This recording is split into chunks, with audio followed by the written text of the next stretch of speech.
Hello, everybody. We are here with Catalyst of Change, where we have conversations to inspire transformation. And I am absolutely so excited to have Leah on today. And you are an amazing songwriter. You're like a vocal coach. You are an entrepreneur. You created Harmonized Humanity. You're like this multidimensional being of so much magic and light. And I'm so excited to just like dive more in to all these different elements and more with you. So thank you for being here today. Thanks for having me. I'm so excited. Yeah. I love what you do. I'm so stoked to be here. Thank you. I, for anyone watching our viewers and listeners, first discovered or met Leah in a performance at one of our dear friends' house in the group that you're a part of, the Ancient Youth. And it was absolutely beyond breathtaking. And to this day, ringing in my head in the most beautiful melody, I almost every day hear the human song. I'm not kidding. Really? I was singing it the other day to someone, like trying to like explain that like, what is this I'm feeling? I think it must be human. Do you have something for that? Like, oh my God, I could cry. Oh my gosh, I'm gonna cry. Like, no, it touched me so, like I cried so hard listening to it, but it was so deep. It is so deep. Wow. So, yeah. So I had to say, like, after that experience, I realized, wow, like just how special of a gift you carry.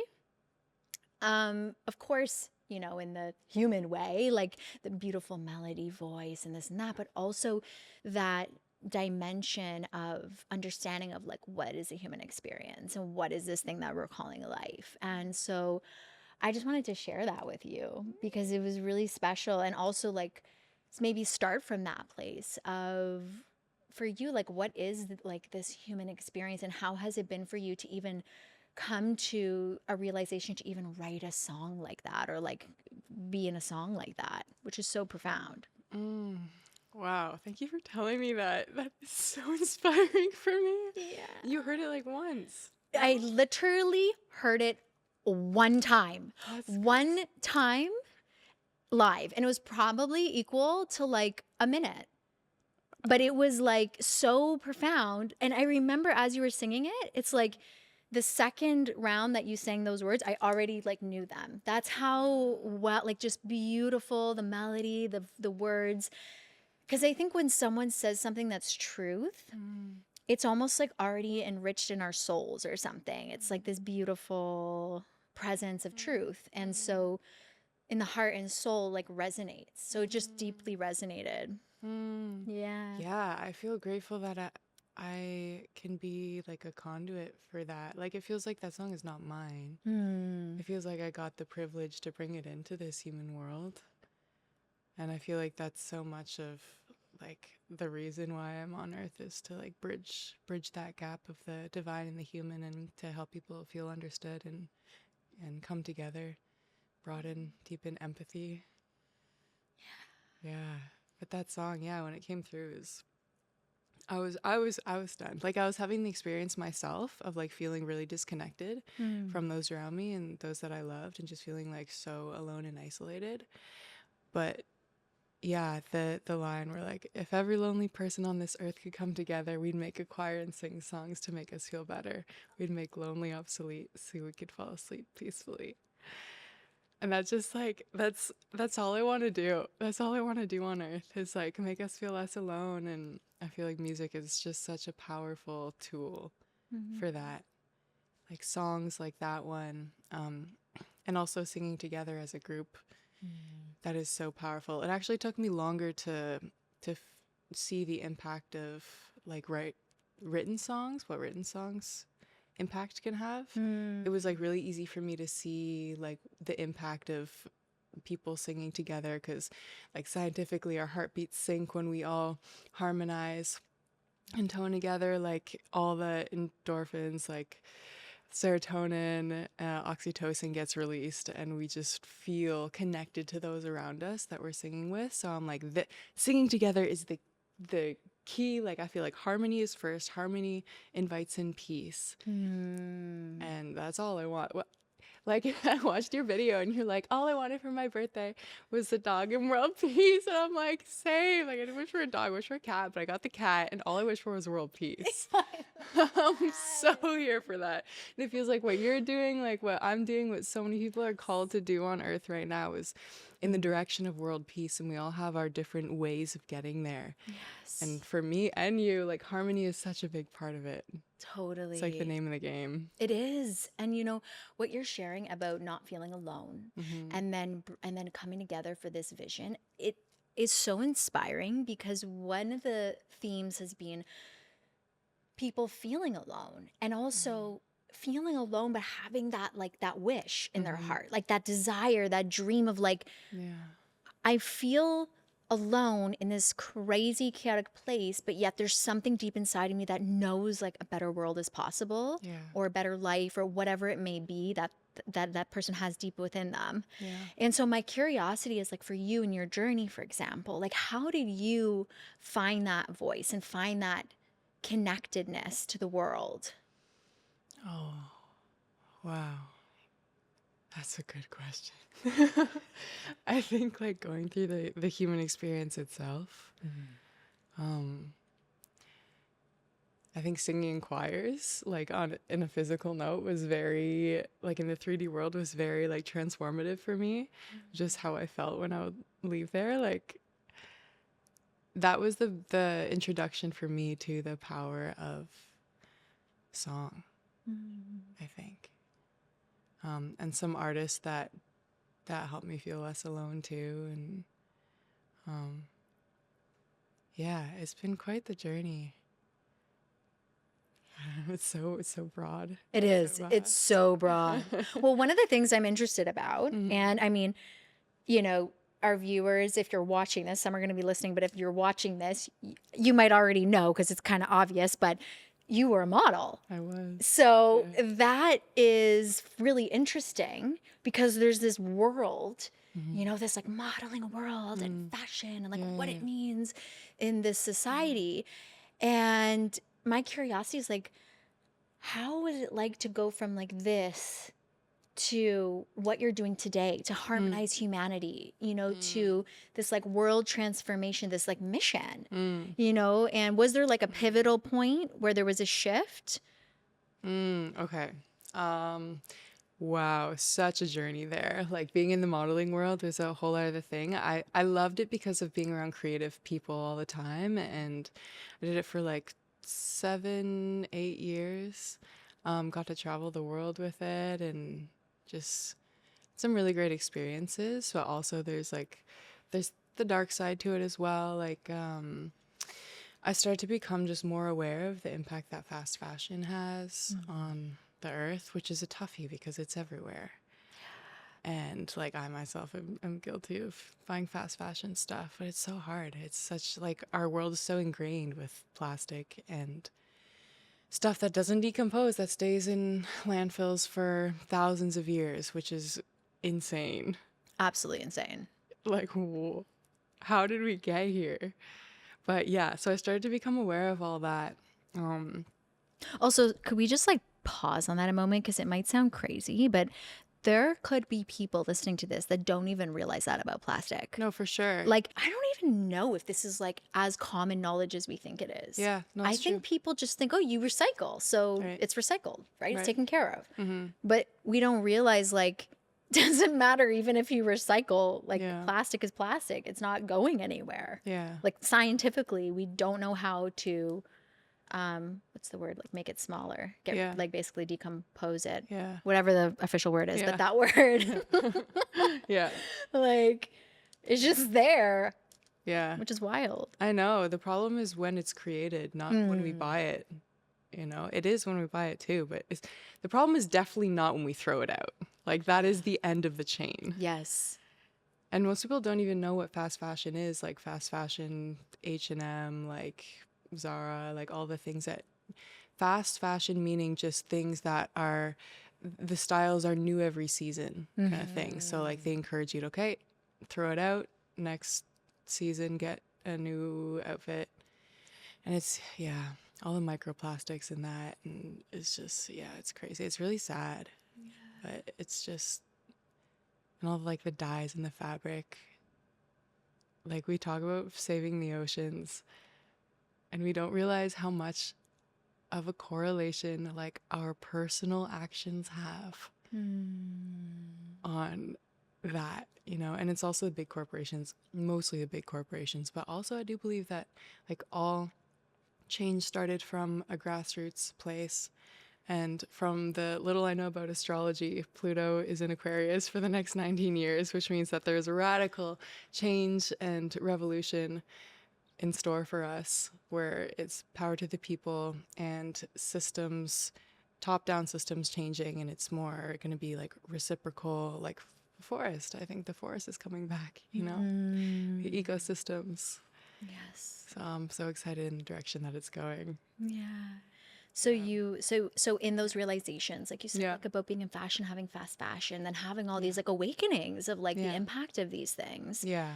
Things kind of shifted. Yeah. So it was like at the same time as it was, this doesn't feel good in my body anymore.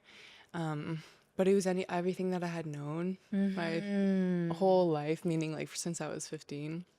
So many, many years. And so it was like, it was a big identity shift for me to let go of that, because I didn't know what was ahead. I didn't even know that that I would go in the direction of making music at that time. Like now it feels like it's part of my identity, a musician. But at that time it was just like, oh, I like singing, I like going for walks, I like making food, I like drawing, you know. It was just like that didn't emerge until that shift happened, I would say. I always liked writing songs. That has been a thing for a long time, but I didn't know that I could do it as a professional thing. Yeah. And I didn't know that what I was writing, like, the world needed too. Like there's this amazing TED Talk I love by Caroline McHugh. I think it's The Art of Being Yourself. Oh, Or something like that. And she talks about the extremes of the ego, superiority and inferiority, and this middle ground, interiority, we can call it. And I think that so much of us struggle with either both, they're both the same extremes of the ego, either thinking like, oh, I'm so much better than everyone, I'm like more special, even though we're all individually special and unique, or the interiority or inferiority, which is I'm not good enough, I don't really have anything to share, like I don't really know what, like I don't really matter kind of thing. So yeah, like moving from those to just like, again, the ecosystem, recognizing the part that I had in the forest and being called by my own soul to share these gifts that I was given in a way that is responsible is the word that comes to mind. Like knowing with great power comes great responsibility kind of thing. yes. So taking it serious is not the best word, but more seriously, more lovingly for it, you know, to appreciate it more. And yeah, so that transition happened over a couple of years, and started to like dive deep into the study of what happens when we do sing together. What did you discover? I discovered that, so if a group of people are like toning in a circle, And toning is like singing together, right? Yeah. Like, Yeah, toning not like being like that, but you know, like yes, like you try from your heart, not like like Yeah. something nice. We could Yeah. try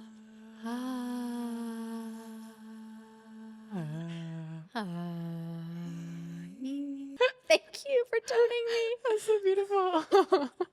See right there. It's like already I'm like, It like I worked. feel it worked, like a heart opening. Like wow. Yeah, so if we do that for long enough, then our heartbeats will start to sync. And then all these good chemicals will be released, serotonin, oxytocin, and we'll feel really connected. We'll feel like we know each other kind of on a soul level. Wow. It's pretty crazy. It is. I mean, it's like ancient Yeah. sacred wisdom, like all these traditions with the chanting and Yeah. the singing. It's like Yeah. almost every tradition has a form of singing or chanting. Like, I mean, Totally. think about it: Jewish, Muslim, Christian, like whatever you name it, Yeah. there's some form of singing, chanting, group, making sound situation happening. Absolutely. Yeah. And like, it's kind of funny in our culture how the idea is that you're a singer or you're not. Right. Like this whole professionalism about it, which has its place, but also like we're missing the whole aspect of, you go back far enough, all of our ancestors sang around the fire, like you said, or chanting, like in devotional practice, just while cooking, cleaning, like canoeing. It goes so deep. Like if you can talk, you can sing, is my belief. It's honestly healing even hearing you say that, and I feel like more people need to hear that because of Yeah. because we have this idea that like if we are not getting like paid oodles of money or like recognition for something, then we're not that. Yeah. Or maybe some of us have been told, you have a bad voice, stop singing. Like I know Yeah. I Oh, was that's the told that from worst. That's some so people sad. growing That up. should be It's, stop illegal. singing. And I Yeah. was like, but it's like it should, you know, and but then we can unlearn and unhear, like remove those messages from our subconscious. And what you're saying is so empowering because you're reminding people everyone has a voice. Yeah. Everyone has a voice, you know? And what have you observed? Because you work with a lot of people, you know, you work all over the world, you do all kinds of workshops and special events, and, you know, you help people find their voice. So, what have you observed when you facilitated that for others? Like, what is the transformation that occurs? Well, people, first of all, just feeling seen. Feeling seen because the voice represents, like, the voice is the culmination of your entire life's experiences. So when you fully let yourself be heard, you can feel seen in like ways that you never felt seen before. So that's so transformational, and especially for people like yourself that have maybe been told like you don't have a good voice, stop singing, that kind of thing. Like that can be so connected to our sense of self and our expression. Like when you're like, oh, don't talk or don't sing, that like that just makes you shrink. You know? You're too much. Shh. Totally. Be quiet. Yeah. And how does that affect the way that you carry yourself in the world and the way that you value yourself and the gifts that God has given you to bring to this world? Yes. I think the like such a big problem like we're talking about is inferiority. Like, Yes. and not recognizing your gifts. And like when someone shuts you down, the shrinking thing just makes you not even be able to see the gifts that you have. And I think the key to peace, love, and harmony, one of them anyway, is like recognizing that we all have a part in this ecosystem to play. Yes. And so much of it involves the voice. Like if we're going to make change, so much of it comes from knowing what a different way is and speaking that. Seeing the vision and being able to express it and create it through word and action. Even just like the power of speaking things into reality, the power of the spoken word is so incredible. Absolutely. How for you, how did you explore, discover that power? Like, have you had anything in your life, you know, manifest or be created through that? Or like, how has that been for you in daily life? Yeah, it's been a series of events. Yeah, it was interesting because from the modeling, I was just kind of like the blank canvas for everyone else's visions. Right. And it wasn't really like I did a little bit of acting, but it was mostly like modeling where you're just like the hanger. And so I didn't really have a voice. It wasn't my role to have a voice. And that was fine. I was happy to be that at the time. But yeah, transitioning from that, recognizing that I do have a voice, that I can speak up, like going to like climate marches and stuff like that, and it's like challenging myself, like go talk on the podium there. Like it felt like so uncomfortable, but continuously like just challenging myself to speak and put myself out there, sing, like go busking has been a huge part of my journey. Like putting myself on the street where you're like vulnerable to everyone's judgments. And I remember like my own judgments of buskers before I started, and I was like, I'm gonna get those judgments too because I had them, you know. And but like, yeah, it's been so incredible, like the busking journey itself. Of you really learn about like energetics when you're busking. You learn that if you come and you're feeling small that day, then like people won't really notice you. They'll just kind of pass by.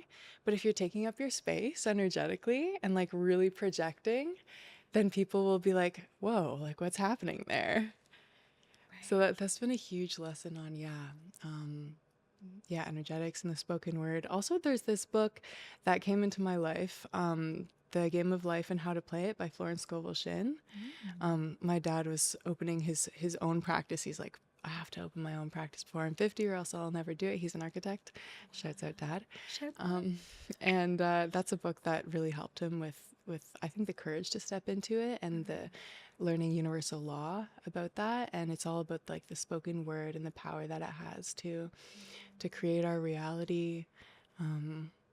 Basically, like so many things that were written in the Bible and probably a lot of other sacred texts. Just the like the actual truth in them, the actual codes in them. Because I think the Bible is like full of codes. I think it's just been like absolutely misunderstood. Absolutely. For the most part. Yeah. But like that is a code book. Like most sacred texts are code books. So just like learning some codes has been incredibly transformative.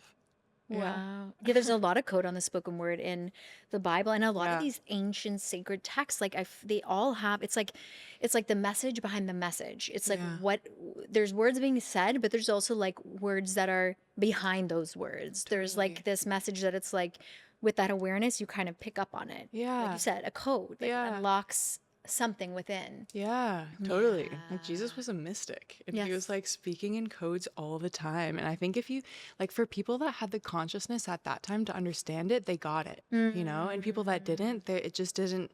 It's like a frequency thing. You know, like you're on the same frequency, you're going to understand. But if you're not, it's just not clicking. So, and that's like, it just brings me back to the voice and like frequency and vibration. Because it's like this frequency, right? It's like, so with that, you're literally bringing everyone to a frequency. And that, and the other thing is like the high frequency pulls up the low frequency. So when you are at that frequency, it, you know, and however you want to look at it, because some people say, oh, low frequency, high frequency is not linear, da, da, da. But it's like whatever you want to call that, lighter frequency, less dense frequency, like whatever the word that is comfortable for you. But the point is that high density flows to low density. But you can lift others up. Totally. And that's exactly what happens in these events. Like, it's crazy. Everyone comes in and they're like, this one guy came in maybe like 10 minutes late and he walked in and he was like, afterwards, he said, it felt like I was walking into magic. I'm like, that's our work here. Exactly. Like, straight up. And sound, it, like you're saying, it's frequency. So it's changing the way that our particles vibrate in our body. Absolutely. And so we tap this different frequency and then this whole other paradigm is available to us. Like thoughts that we wouldn't have had start to emerge because like these thoughts, these like high vibrational thoughts are available at this higher frequency or you could say more expanded frequency. And like harmony is, as I witnessed, the key to opening that. It's crazy. It is so crazy. And it is like so extraordinary because it does open up, like you said, it's expansive and it opens up possibilities that may have not been there before. It's like that quote Einstein says where it's like you can't solve the problem at the level that created it. So it's like we see all these issues in the world, like the climate and the politics and the economy and da, da, da. But the point is like there are these technologies that exist through even ancient wisdom like sound. Exactly. We can it's almost like, how do you compute? But we can utilize that to lift up. So when you say harmonized humanity, that's what I want is like, what's the vision? You know what? Because that's a big name. And, you know, as soon as you said it, it's like, wow, the light bulbs go off, you know, because it's just so profound. So what inspired that? And like, what's like that grand vision for humanity? Yeah. I mean, similar to like the Peace Love Harmony Foundation, it's recognizing the code that harmony is the key to peace and love on a very tangible level. Like harmony with the voice can lead to harmony in our lives, can lead to deeper empathy with people. And yeah, the more like downloads I got about the power of harmony, like the voice as a tool, it's just like this is so obvious that my work here anyway is to use the voice to create harmony, which is the key that unlocks peace and love. And my vision, like I see my like ideal utopia is everyone singing together. Yeah, and one of the things that was so activating for me was there was this revolution in Estonia in like the 1970s, I believe. It was called the Singing Revolution. So they were under oppression. I believe it was the Soviet Union. I'll have to fact check on that. But and the way that they got out of it was by literally getting together, their whole entire nation, and singing their traditional folk songs as a form of resistance. Wow. Like they would go on the roads, on all the roads where the oppression was trying to travel. They would hold hands and sing and get together in these massive arenas and just sing for their freedom. I'm covered in chills. Yeah. This is so powerful. Yeah. Wow. And so recent. Yeah. You know, like, wow. Yeah, I'm getting chills too. Yeah. We just had on one of our episodes, Alan talking about the 70s, 60s, and 70s love revolution in San Francisco where you grew up. Yeah, okay. And it's like the music and the power of voice and sound and like this for their freedom. And it's like, I mean, I'm so sorry to say it, but how far are we from those times even now on our planet? You know, like we can learn from that and really look at how we can, and the vision of everyone together singing. It's like we share that. Yeah. You know, we can make it happen because like that was a good one. For real. No, it's happening. It's happening. It's happening. Like it's already happening. Yeah. Like so imagine Estonia. Yeah. You know, holds hands with the neighboring country, holds hands with the neighboring country, Yeah. holds hands with like somehow we've got this world song like happening. Yeah. You know, because it, like you say, is happening. Yeah. Wow. Wow. So yeah, for all of those listening, you're a part of this. You're part of this. We need you. Yeah. Sing. Anyone told you. If you think you can't sing, it's not true. Don't listen to the voices in your head. Yeah. We should just do a whole ASMR episode. Yeah. We love you. You're important. We need you. I didn't hear that one. I love it. Okay. We have one question, one final question. Okay. This is like what we ask everybody is like, and I mean, we'll see, because we sort of touched on so many things that we'll, I think, answer in some ways. But I would love to hear from you. So if you could be a catalyst for change in the world, for something, like one thing right now, what would that be? And how could our viewers participate? I would be a catalyst of change in harmony. And the way that our listeners can participate is in recognizing any voices in the head that say that you are small, that you don't matter, that try and hold you back. Acknowledge them, say thanks for being there for me, but I got a bigger mission. You know? Yeah, don't be afraid to raise your voice. If all like sensitive souls on this earth found their voice to sing and speak up about what's happening, I just imagine the change. Like same with like rerouting like money beliefs. Like if all sensitive souls had an empowered belief of themselves and of the use of money in this world, Yes. I don't think we'd have any problems, Yeah, you know? absolutely. Yeah. I do have a little follow-up question Yeah, please. because what you just shared is so profound and powerful. And it may sound like something simple because in many ways it is. And yet there could be a lot of listeners and viewers, people who do fall in the category. And maybe it could be because of the country they live in, could be because of rules, laws, regulations, maybe their family, oppression, all of these pressures, whatever the external force may be. And I mean, I'm sure you have experienced that too along your journey in some way, shape, or form. I know Yeah, I have, definitely. you know? Yeah. So, what would you say to those souls who are like those sensitive souls, who are empathetic and maybe have a little bit of fear? You know, what would you say to them about speaking up and about using their voice? That we need you. It's not about you. I think we can get in our own way a lot.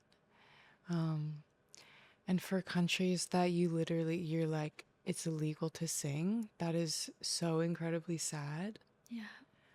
But I do believe that the world is changing, especially in these next 19, 20 years, that there'll be no choice but to come to sovereignty, peace, love, and harmony.